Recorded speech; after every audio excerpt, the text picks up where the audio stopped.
Hello hi friends, మేమైతే మా అక్క వాళ్ళ ఊర్లో జాతరకి వెళ్తున్నా. ఇక్కడ జాతర ఫేమస్ శంకర్లింగప్ప జాతర అంటారు. శివుడు ఉంటాడు అక్కడ. చూడండి, మేమైతే వాగులో నుంచి నడుచుకుంటూ పోతున్నాము. ఇక్కడ వడిచేను వేసిర్రు, ఎంత బాగుంది చూడండి. వడిచేను గ్రీనరీ లొకేషన్. నా కొడుకు ఈడ కూడా ఉంది మమ్మీ అని చెప్తున్నాడు. హాయ్ చెప్పండి కన్నయ్య. హాయ్ ఫ్రెండ్స్, ఇక్కడ చెప్పు పండు నువ్వు కూడా.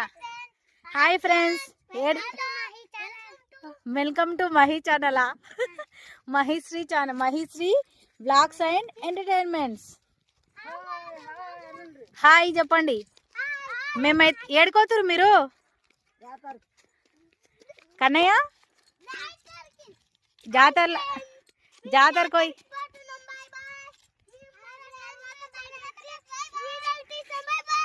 చూడండి, పిల్లలు పోటీ పడి మరీ చెప్తున్నారు, మెల్లగా పరిగెత్తొద్దు.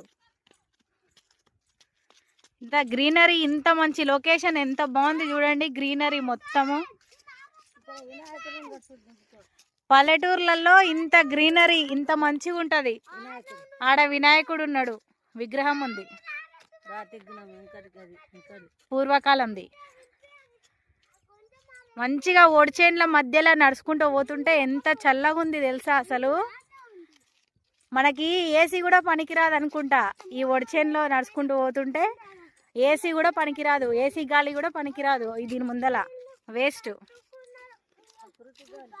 ప్రకృతి గాలి చల్లగా ఉంటది. చూడండి, ఇద్దరు అన్నదమ్ములు ఏమేమో మాట్లాడుకుంటూ పోతున్నారు. వాగుకైతే దగ్గరలో వచ్చేసినాము. ఆ లాస్ట్కి కనిపించేదే వాగు. వాగులోకి వెళ్తున్నా, చూపిస్తా.